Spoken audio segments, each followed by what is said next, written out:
Let me tell you something I wish every woman knew from the very beginning of her life's journey. You are already enough. You were born enough. Not because of what you do, or how many degrees you have, or what you look like when you walk into a room. You were born worthy.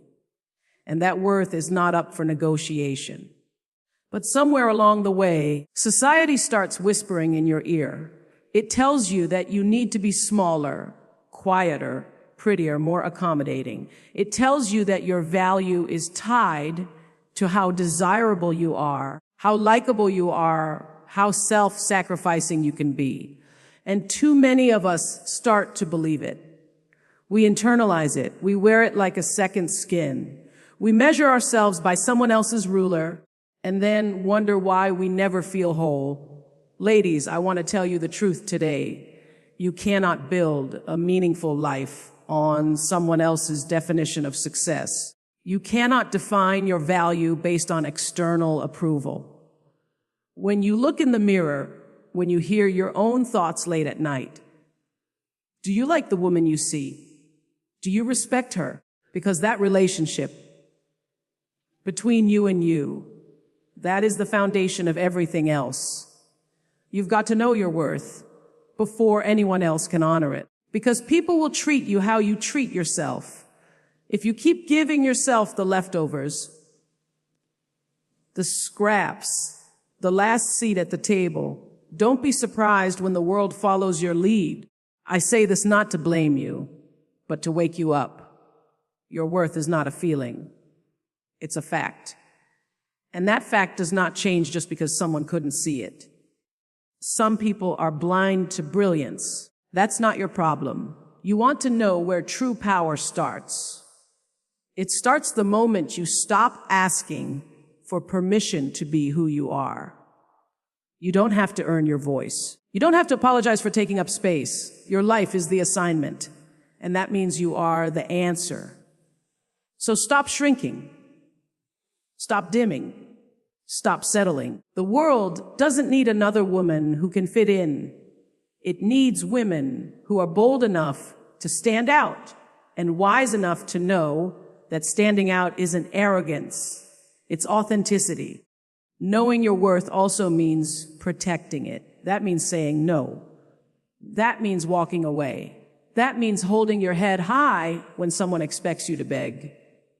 You are not for sale. You are not on clearance. You are not negotiable. You are a force.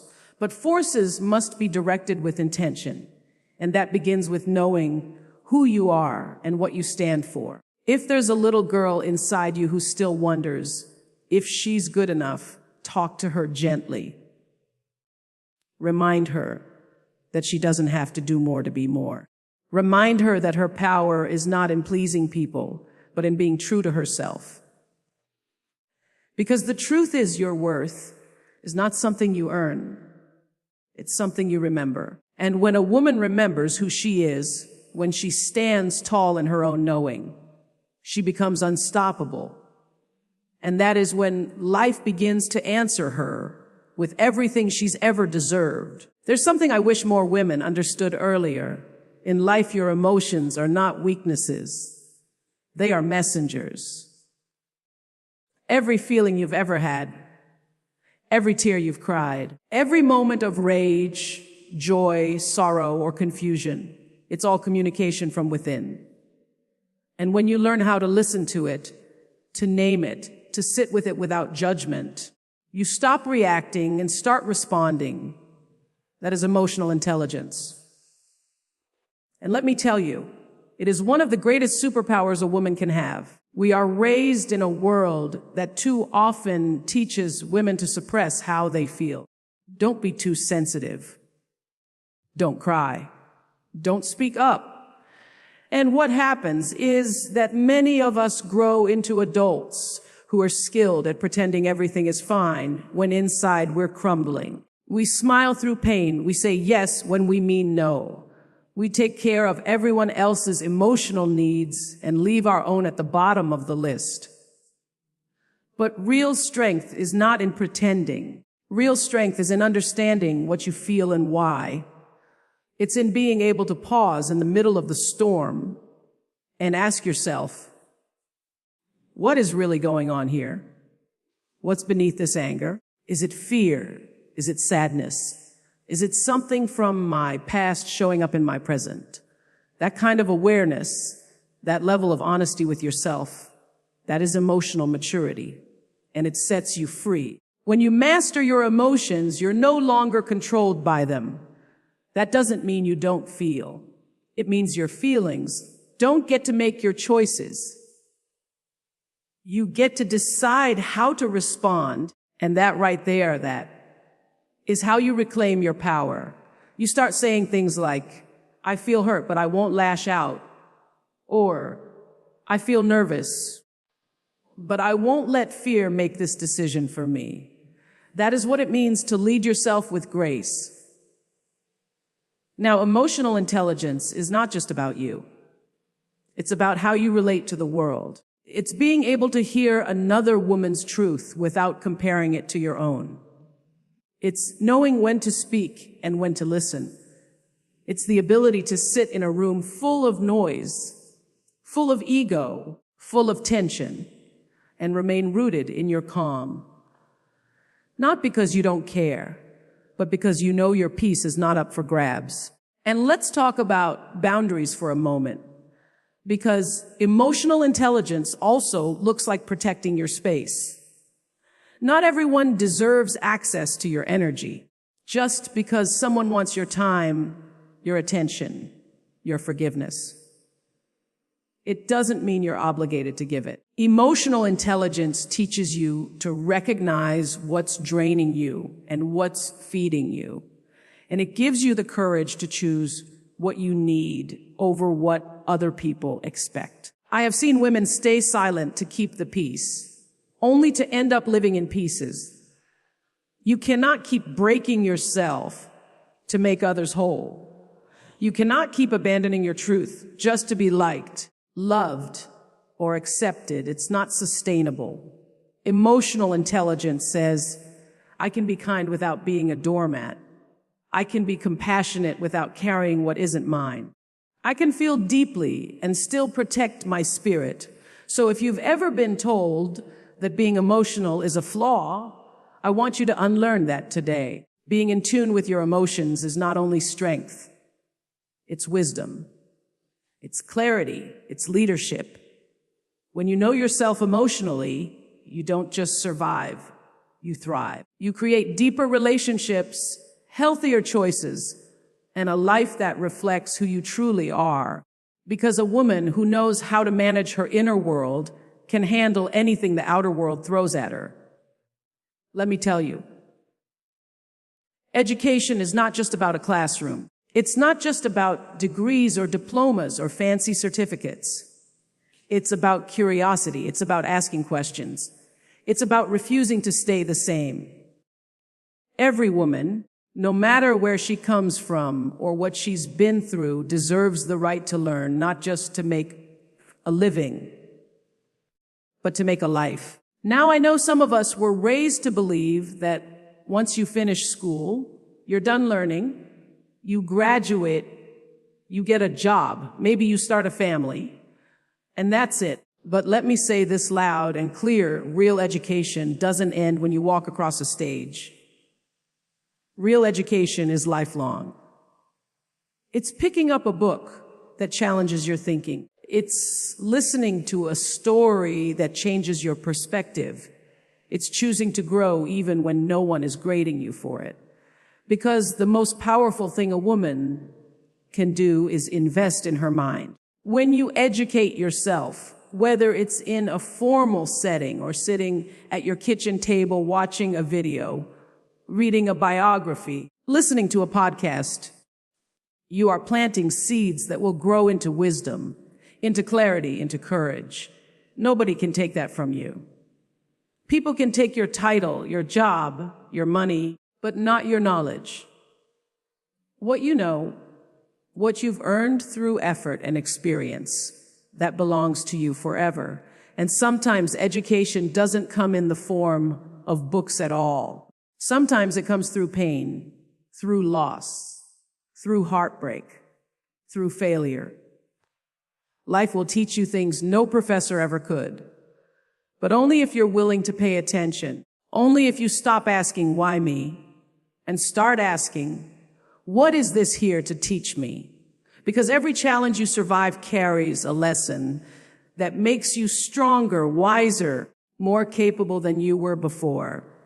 I want every woman listening to understand that there is no shame in starting over. There is no shame in going back to school or learning a new trade or finally picking up that passion you buried 10 years ago because life got in the way. You are never too old. You are never too far behind. And you are certainly never too broken to learn something new and turn it into something beautiful. You don't need permission to grow. You don't need a degree to be wise. And you don't need to be an expert to begin. All you need is the willingness to say, I don't know everything, but I'm open. That one mindset shift can change your whole life. Because when you are open to learning, life opens to meet you. Doors appear, people show up, opportunities unfold. Not because magic happens, but because you're ready for them now. And let's be clear, this isn't just about personal fulfillment. This is about power. When a woman educates herself, when she understands her history, her finances, her health, her rights, her business, she becomes unstoppable. She becomes a leader, not just in her home or workplace, but in her community. She becomes someone who can raise the standard, not just for herself, but for the next generation. So whether you are in school, out of school, or somewhere in between, never stop learning. Never stop asking questions. Never stop expanding your mind. Because the more you know, the more you grow. And the more you grow, the more you can give authentically, confidently, and from a place of real power. Because an educated woman doesn't just change her own life. She changes everything around her. There is a truth that many women have yet to fully embrace, and it is this: understanding money is one of the most powerful tools you can have. It is not about greed or chasing wealth for wealth's sake. It's about freedom. Financial literacy is freedom. It's the key that unlocks doors that might otherwise stay shut. It gives you choice, dignity, and peace of mind. For too long, money has been treated like a taboo subject for women. We were told to leave it to the men, to trust someone else to manage it, or worse, to believe it wasn't something we needed to understand. But let me tell you, nothing could be further from the truth. When you don't know where your money is going, when you don't understand your financial worth, you hand over your power to someone else. And once power is handed away, it is hard to get it back. Learning about money isn't complicated. It's not a secret code only a few can crack. It's about getting curious. It's about asking questions. What is a budget? How do I save? What is credit? And why does it matter? What are investments? And how can they grow my wealth? These are the questions that every woman deserves to ask and to answer. Because when you learn how to manage money, you start controlling your life rather than your life controlling you. Financial literacy isn't just about numbers on a page. It's about confidence. When you know your finances, you stop living in fear. You stop feeling trapped by bills or debts or unexpected emergencies. You stop letting money be the source of stress that steals your joy. Instead, you become proactive. You plan. You prepare. You protect yourself and those you love. And this isn't just theory. This is practical. Imagine being able to say yes to your dreams without hesitation because you've saved and planned. Imagine walking away from toxic relationships because you have the means to support yourself. Imagine feeling secure in your retirement, knowing that you made smart choices when no one else was watching. That is the kind of peace money education can bring. It's also important to understand that financial literacy is not just for you. It's for your family, your community, your future. When you teach your daughters about money, you give them a head start on independence. When you manage your resources wisely, you create opportunities for those around you to thrive. Money, when understood and respected, can be a tool for building legacies and breaking cycles of poverty. So don't be intimidated. Don't think you need a finance degree or fancy jargon to get started. Start small. Open a savings account. Track your spending. Talk openly about money with trusted friends or mentors.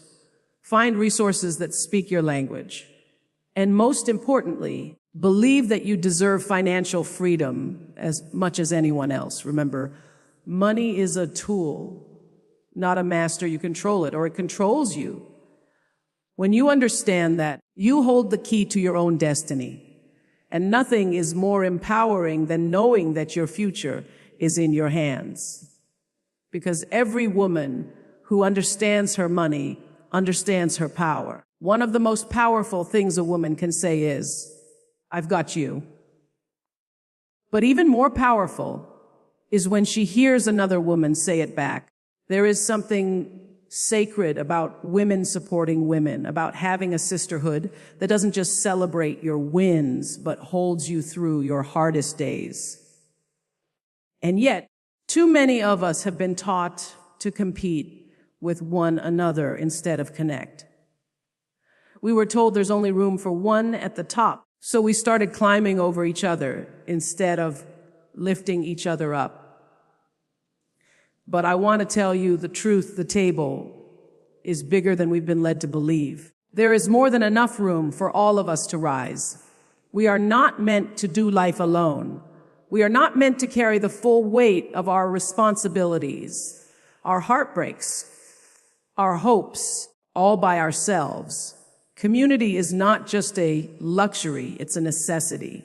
And when women come together, not in judgment, not in comparison, but in love, we become unstoppable. We become a mirror for each other's strength, a reminder that we are not crazy, not weak, not broken, just human. I've seen what happens when a woman walks into a room and finally feels safe enough to exhale. I've seen what happens when she tells her truth and another woman says, "Me too." That kind of connection can heal things that therapy alone cannot. It reaches the parts of you that have been silently aching, the parts you thought no one could understand. And when you find those women, the ones who don't compete with your light, but help you shine brighter, you hold on to them. You water each other. You root for each other. You become part of each other's growth. But building that kind of sisterhood takes intention.